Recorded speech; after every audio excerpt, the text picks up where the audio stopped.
in the killing of Samuel Paty. Deborah Samuel was beaten and stoned to death for allegedly insulting Prophet Muhammad.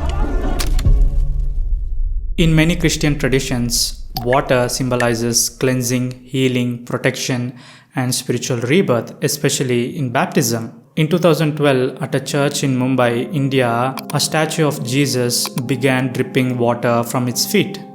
People noticed, they gathered, many believed it was a miracle. Some even collected the water and drank it, hoping it would cure their illnesses.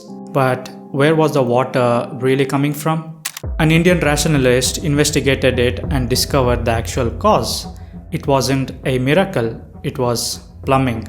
A faulty sewage pipe was leaking near a toilet and the water was seeping through and dripping from the statue's feet. The holy water wasn't holy at all. The water that the devotees were drinking was actually sewage water. When the rationalist publicly shared the truth, people didn't accept it. Instead of accepting the explanation, he faced serious backlash. He was accused of blasphemy for hurting religious sentiments and received threats. Eventually, he had to leave India and seek exile in Finland, all for revealing the truth. This pattern isn't new. History shows us that when deeply held beliefs are challenged, people sometimes try to silence the person revealing the uncomfortable truth. Galileo, for example, was pressured by the church to retract his claim that the earth moves around the sun and banned his book. Not because he was wrong, but because the truth contradicted what the authorities believed. And this doesn't happen only in Christianity. In 1995, excitement spread across India when people claimed that the statues of Hindu deity Ganesha were drinking milk offerings. Crowds lined up at temples, convinced they were witnessing a divine event.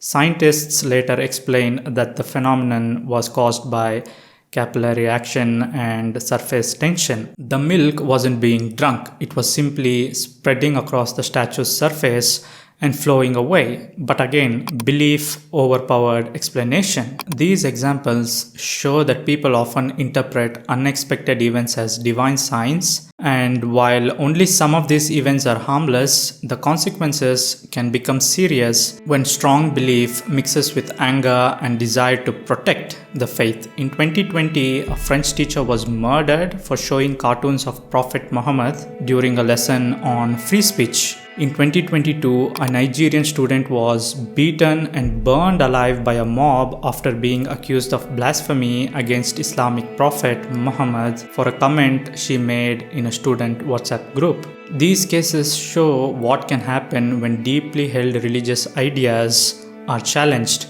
And that's why understanding the difference between blasphemy and hate speech is so important.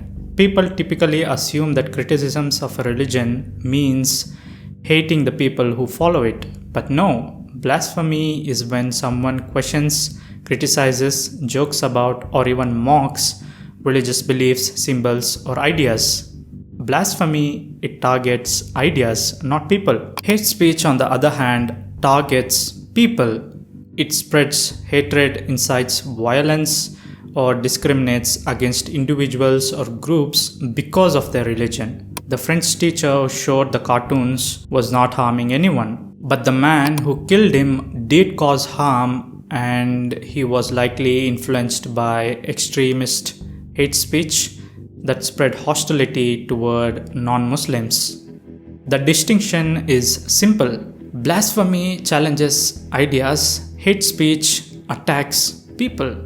Criticizing a religion feels like a personal attack because it's so tied to their personal identity. Even when the criticism is aimed at the religion, not at the individuals, they feel as though they have been attacked personally when criticizing their religion.